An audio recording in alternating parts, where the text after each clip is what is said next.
Hi everyone, and welcome to the Digirule 2U walkthrough video. In this video, we'll have a little bit of a look at the following key areas to do with the Digirule 2U, including using the Digirule 2U, writing your first program, saving and loading programs, connecting to USB-C, and a whole heap more. So let's get started. The first thing to have a look at is installing the CR2032 battery correctly. To do this, all you need to do is place it under the metal tab at the front first, and then press down at the back so it's held in by the back plastic tabs. If you do it the other way around, you risk damage to the metal tab at the front, which means the battery may not be held in correctly. To turn the device on, just flick the off-on switch to the on position. Now the Digirule 2U is an 8-bit programmable binary computer, kind of like what you would have seen in the 1970s, built into a 20cm ruler.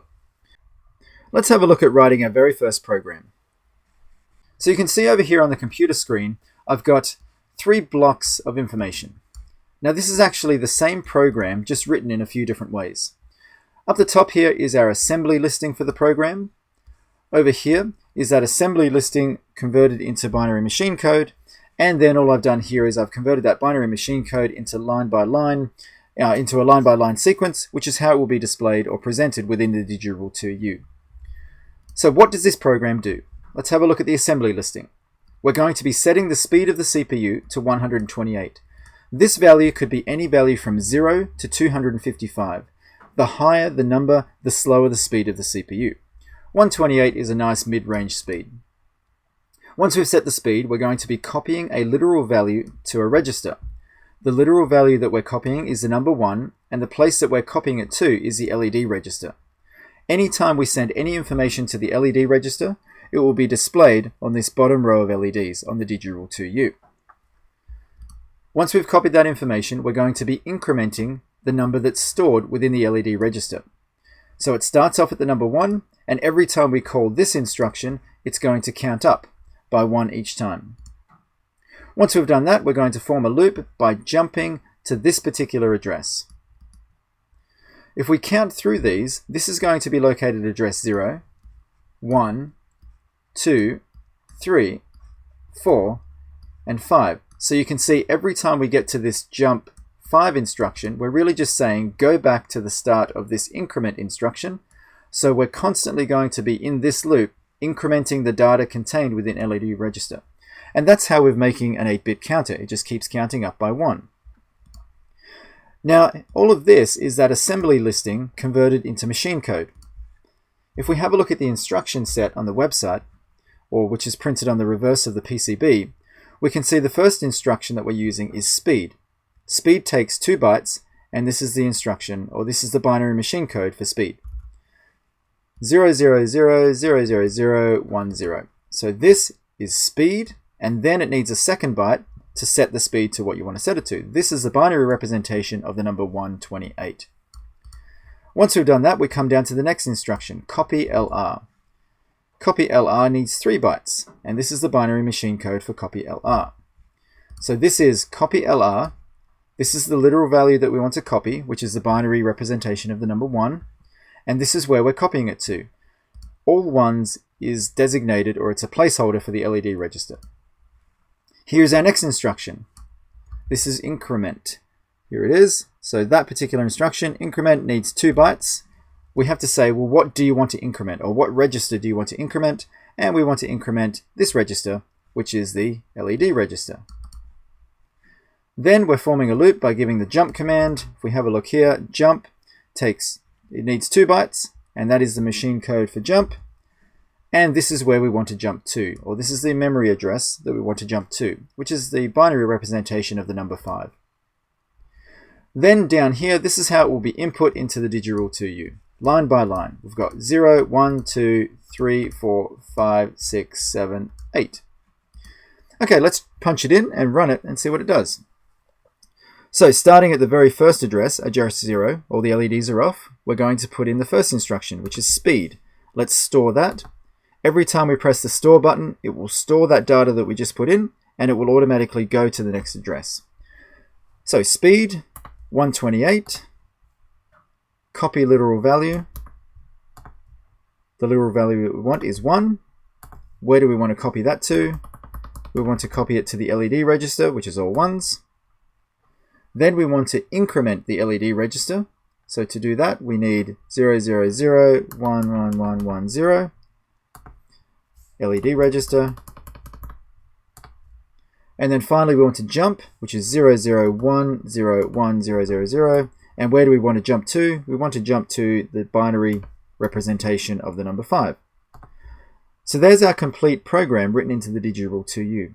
Let's press the previous button to go back through the program so that we're back to the start, ready to run. If we press the Run Stop button, you'll notice that the Stop LED will extinguish, the Run LED will come on. It is now running through that program. It is incrementing the data stored within the data LED register, and so it's just counting up by 1 in binary. You can see the address LEDs are flickering as well, and that's because it's going through the loop where it keeps incrementing the LED register and then jumping back to do the same thing again. Let's jump back to the start. So this here is speed 128, copy literal value 1 to the LED register, increment the LED register, jump back to spot number 5.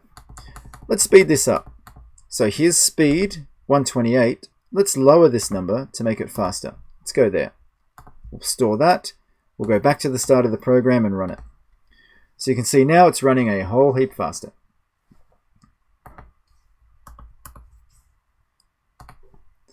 Alright, so if we were to turn power off now, we would lose that program that we've just put into this thing. So that's no good. If you want to save your program even when power is removed, you simply need to press the Save button. These LEDs will flicker back and forth, indicating you can press one of these 8 Save Location buttons. Let's save this into spot number 6, or D6. We turn power off, turn it back on, it goes through its animation sequence, and you can see that if we go through all of these memory locations, that it's completely blank. However, if we press the Load button and D6, where we stored the program, you can see that the program has been restored. So there's our speed instruction. That's the new speed we set it to. Copy literal value 1 to the LED register, increment LED register, jump back to address number 5. Alright, let's run the program again. And you can see it's all good. It's running again. Let's have a look at something that's a little bit more interesting. Let's plug the Digirule 2U into our computer using the USB-C connector. You'll notice that when I plug it in, it automatically turns on. The Digirule 2U features some inbuilt circuitry to override the battery if USB-C power is ever connected. In fact, we could take the battery out and this would still work. So now that we have it plugged into USB-C, let's have a look at my computer screen. I'm using a program here called Cool Retro Term. This is a fantastic program because it gives you an old school cathode ray tube type effect on the screen. In fact, I've got the default amber, but you can load up different profiles to make it green like an old Apple II or even IBM DOS, and you can adjust those settings yourself. For now, let's stick with the default amber. Oh, and by the way, this can be downloaded for Mac, Linux, and Windows. So the first thing I need to do is find out the name or the number of my serial port. To do that, I'm going to type in ls/dev/tty.*. This here, the TTY designation, is a serial port designation. So we can see this is the one that I'm interested in. In fact, if I was to disconnect my USB-C connector and then run that save command again, you'll see that that DM038R3J is gone.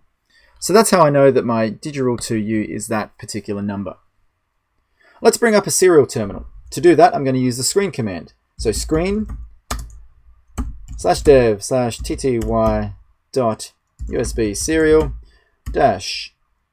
-DM038R3J.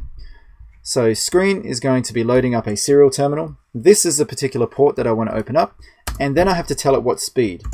9600 bits per second is the baud rate of the Digirule 2U. Press enter. So now I'm in a serial terminal. Let's load up a program that makes use of the serial terminal. Your Digirule 2U comes with 8 built-in programs. The very first program, located here, is a Hello World program. So it's a very good one to actually load up for the very first time. To do that, just press and hold the load button, press D0, and now we can go through the memory and see that this is our program written in here. Let's go back to the start. Let's run it. Let's see what happens on the screen. So you can see at the moment the Digirule 2U is sending data out the USB-C port, going into the computer, and it's saying hello world on the screen. Let's stop that. Let's load a different program. So let's load the second one. This is another serial terminal program which spits out prime numbers from 0 to 255. So you'll notice with this one, it doesn't run in a continuous loop. In fact, the stop LED is lit up, which means that it must be accessing the halt command to halt the CPU at a certain time. So just looking at the instruction set here, all zeros is going to be halt, which will stop the CPU. Let's run it again. The run LED is lit, and eventually it goes back to stop. Do it again, run LED, and then it stops. Let's have a look at the next program. So let's load the third one in sequence. Now this particular one is a game where you have to input on the computer keyboard the hexadecimal representation of what binary number comes up here. And you've got a time limit to do this in. Let's have a look. Let's run it. So this here is going to be 8, and this one is 8 plus 2. So 8A is our answer. Let's type it in. You win. Hit space to restart. Let's try again. So what have we got here? 8 plus 4, that's going to be C plus 1. So we've got D, and this is 7. D7 is what we're looking for. Let's do one more. So this time we've got 8 plus 4, that's going to be C. We've got D. This is A. Oh, well, there it is. It's just DD. Double D. And that's that particular game. So there's all sorts of programs pre-stored within the Digirule 2U. Let's now check out the Digirule 2U debug monitor. To bring it up, we just need to access a serial terminal again, and then on the Digirule 2U, press and hold the load button, followed by the store button. This key combination will bring up the Digirule 2U debug monitor. From here, we can use our computer keyboard by pressing keys to display memory, or disassemble memory, edit memory, fill, load, save memory, and all the rest. The first thing I'd like to look at is the 8-bit counter that we did at the start of this video. So I'm going to load that up by pressing the L key, and you may recall that we saved that into memory location 6. Now that we've loaded that data, I'm going to press D to display the contents of memory. Now what you're seeing here is the contents of memory in a hexadecimal format. The right hand side shows the ASCII representation of all of this data that we've got over here. Now this ASCII representation is meaningless at the moment because we don't actually have any ASCII data over here. So we can just ignore that. There are 256 blocks of memory, and each block holds 1 byte. So you can see we're starting at memory location 00, and we go all the way through to FF down here. In decimal, that would be 0 to 255. In binary, this would be 8 zeros all the way through to 8 ones. Now it's important to note that these last 4 memory slots hold some reserved data. So this one here is the status register. This one here is the button register. This one is the address LED register. And finally, this one is the data LED register. If we ever send information to this memory location or this register, it will show up on the data LEDs. If we ever send information to this particular register, it will show up on the address LEDs. With one caveat, you just need to make sure the address LEDs are enabled, and there's a bit in the status registers to do that. Finally, if we ever wanted to see what the buttons are actually doing, if we wanted to interact with it for our program, we would actually check the contents of this register here. Alright, cool. So let's have a little bit of a look through our program. 02 is the hexadecimal representation of the speed command. So 0000, that is hexadecimal 0, and then 0010 is hexadecimal 2. So there's speed. So we can see here that we've got 02, speed, 08, that's what we've set the speed to. 05 is hexadecimal for copy literal value. So the literal value is 1, and we're copying it to FF. And FF is all the way down here, which is our data LED register. We are then incrementing the data contained within the data LED register. And finally, we are jumping to memory address 5. So if we follow this along, this is 00, 01, 02, 03, 04, and finally 05. The program counter, and if you're not aware what the program counter is, it's essentially just a memory location that we use to keep track of what line of code we're up to. We can see that here by this asterisk. At the moment, the program counter is at 00. When we run this program, it'll go from 00 to 01, 02, 03, 04, 05, 06, 07, 08, and recalling that this particular command is jump to 05, it will then jump back to here and then count up again 06, 07, 08, and then jump back to 05, 06, and you get the picture. Okay, cool. Let's run this program by pressing G. We can see on the data LEDs that it's counting up in 8-bit binary. We'll press any key to stop that. And then from here, I'm going to display the contents of memory again. And in fact, when we stop the program, you'll notice that it spat out all this data about our different registers. So this is something that's important. It's telling us that the program counter has stopped at location 07. So it's no longer here, it's actually over here. So if we were to run this program again, instead of starting from the start, it would start from here. So sometimes you may not want that to happen. You may want to start back at the start again. So that's easy enough. We just need to press P to edit the program counter and set it to 00. Press D to display the contents of memory, and there it is again, back at the start. Let's press I to disassemble our memory. And we can disassemble in chunks. So I'm going to start from 00. And we can see that starting from the start, it has told us that the first memory location contains the speed instruction. We're setting the speed to 8. Then we're copying the literal value 1 to the data LED register. Then we're incrementing the data LED register. And then we're jumping back to address 5, which is here. So this is the loop that we stay in once all this setup stuff is finished. Let's say we wanted to change the speed. Let's say that we didn't like it this fast. We wanted it to be quite slow. We press E to edit a memory address. To edit this memory address, this is 00, but this is 01. This is the one we want to edit. So let's say 01, and it's telling us that contained within that memory address is this data 08. Let's make it a bigger number to slow things down. So let's make it F0. Press Enter because we're done editing. Press I to disassemble memory again from 00, and we can see that we've now changed the speed to F0. It used to be 08, it is now F0. Let's run the program and see how fast it is. So you can see it's now a lot slower compared to what we were running at before. Press any key to stop. Let's set the program counter back to the start. Display memory. And there's our new program. So speed is now getting set to F0. Now if we were to disconnect power, we'd lose that new information. So we can actually save that if we want to by pressing the V key, and then we'll save it back to memory location 6. All this information with that new little edit is now stored in a permanent memory slot. Alright, cool. What else can we have a look at? How about we load up a different program? Let's get our Hello World program again by pressing 0. Let's see the contents of that.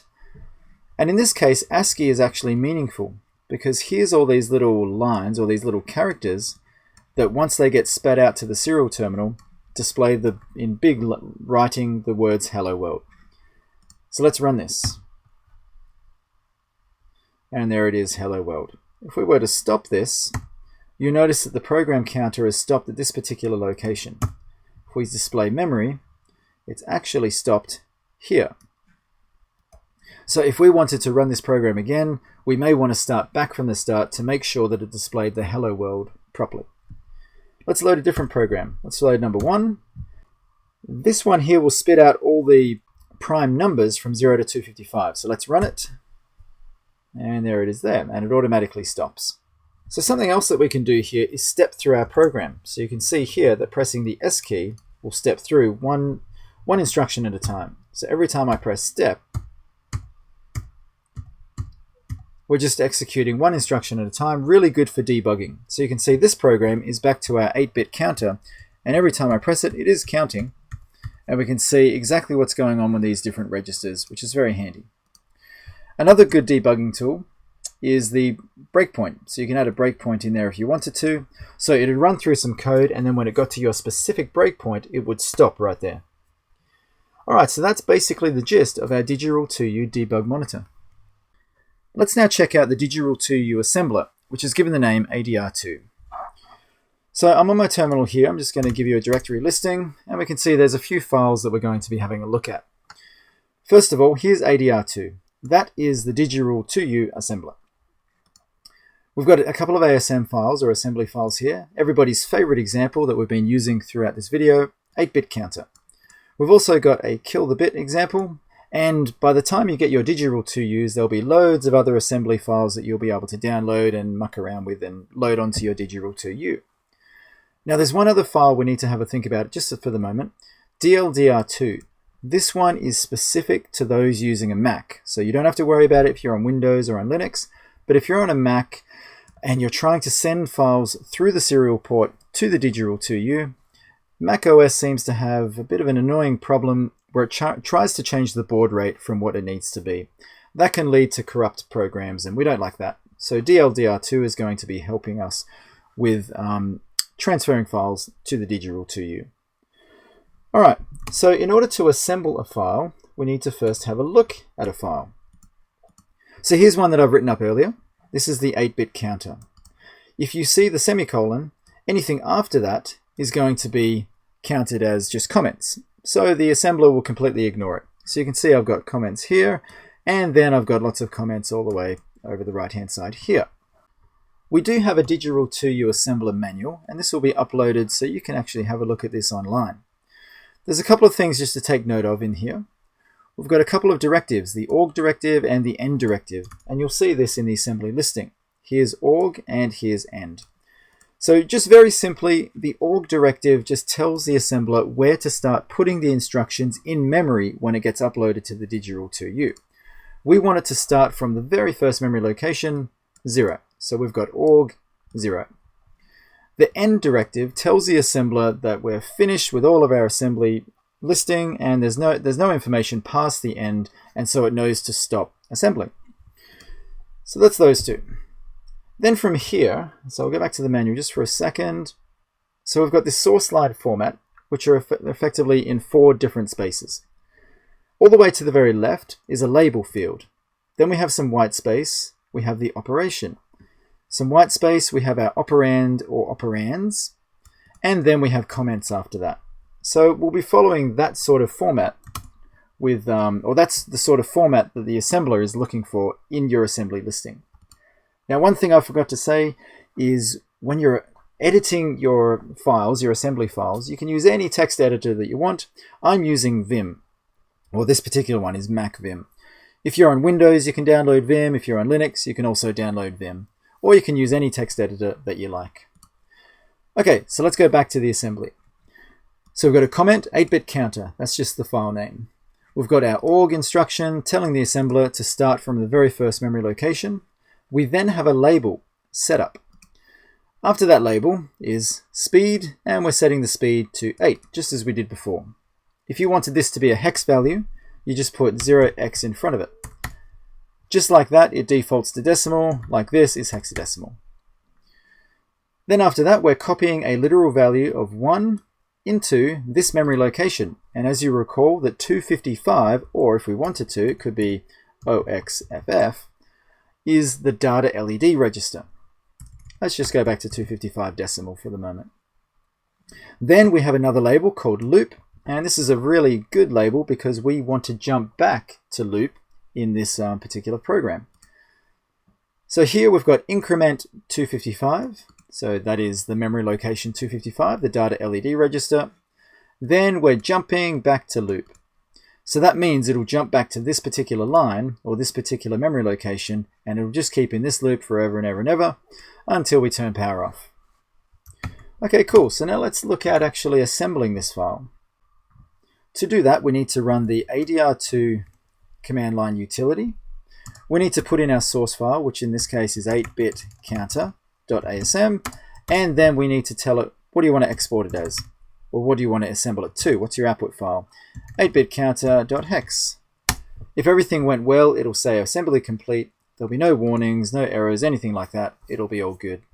If we have a look at our directory again, we can find we've got a new hex file. Not only that, but we've also got a listing file.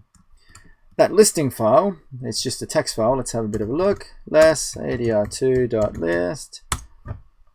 So you can see here it gives us our exported hex code. We've got the assembly code in there. It gives us 0 errors, 0 warnings. And if we go down here, it's got our different labels and some predefined labels or symbols in there as well. It even tells us how much RAM we're using out of the 256 bytes. So we're just using a tiny little portion up here, and these last 4 are reserved. Coming back up here, we can see we're starting from all zeros. So that is our very first memory location. 02, you'll recall from earlier in this video, 02 hex is the speed instruction. We're setting the speed to 8. 05 is the copy literal value of 1 to this memory location, the data LEDs. After that, we've got 1E, which is the increment instruction. So we're incrementing the data contained within this memory location. And finally, 28 is jump, and we're jumping back to 5.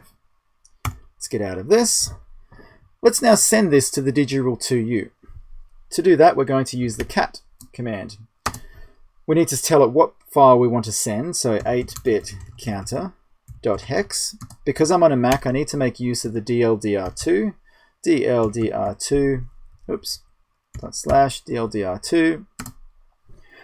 command. And now I need to tell it, well, where do you want to send this to? So /dev tty USB serial -dm038r3j. So that's where I'm going to send it to. But I have to prepare the Digirule 2U to receive that file. To do that, I press the load button and hold it, and then press the next button. D7 will flash, indicating that it's waiting to receive a hex file. On my computer keyboard, I'll press the Enter key.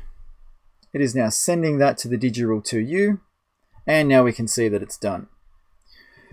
Having a look at the memory, you can see all zeros on the address bus, and we're getting the 02 instruction coming through. Then we're getting 08. So basically speed 8, copy literal value 1 to this particular memory location, which is the data LED register.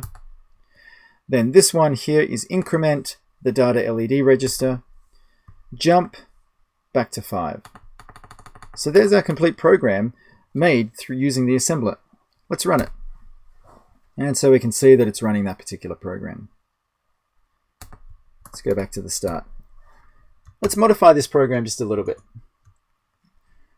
So let's say that we wanted, let's say that we didn't want to refer to the data LED registers as 255, but let's give it a nickname.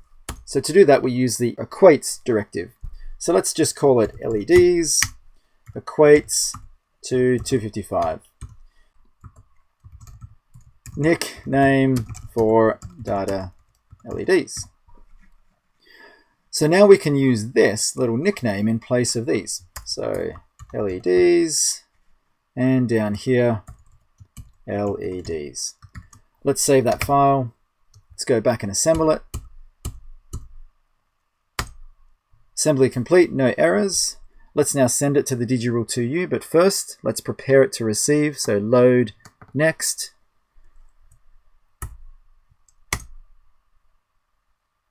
So it got sent just fine. And let's run the program again, and you can see it's working just fine. Let's now have a look at the Digirule 2U firmware updater utility. In order to place the Digirule 2U into the firmware update mode, we first need to hold down the load and go to buttons and then turn power on. The run stop LEDs will alternate between the two to show you that it's in that mode. You can then connect up the USB cable. Let's go back to the terminal, and we need to use the command line utility to send the new hex file or the new firmware to the Digirule 2U.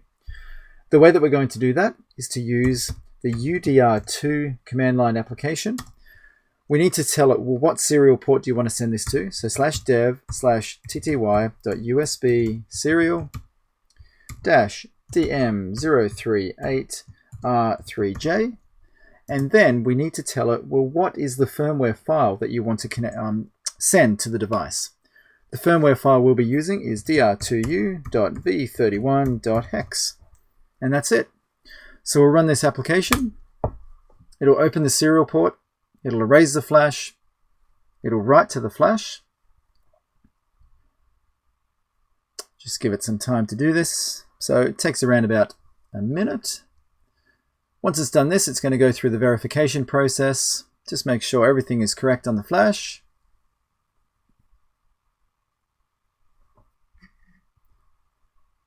And then finally it restarts the Digirule.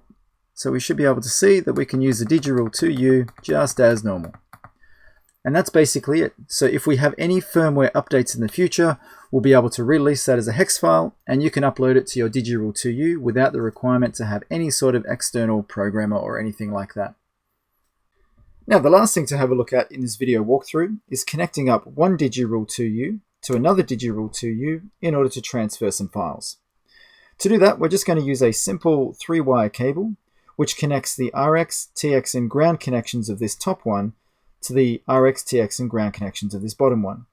We just need to make sure that the RX and TX connections are swapped between the top and bottom Digirule 2Us. So once connected, we can turn them both on. And we'll find that if we have a look in the memory of both of them, they are completely blank. Let's try and send a file from this top one to this bottom one. The first thing we need to do is load up a file. So we press load, and we'll get this last one, which is a 16-bit counter. So you can see it's running through, counting 16 bits. Let's go back to the start. This bottom one's still completely blank. However, let's put it into a load file mode. So we press the load button, then next.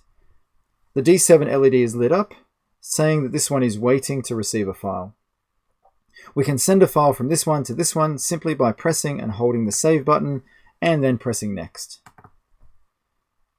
So it takes literally about a second to transfer that file from this one to this one, and now this one has exactly the same information as the top one. If I run both of them, they're now both running the 16-bit counter. We can also not only transfer files from one to the other, but we can communicate between one another as well. So for example, this one may be waiting for user input from this one in our program, or vice versa. Well, that's it for this video walkthrough. Thanks for watching.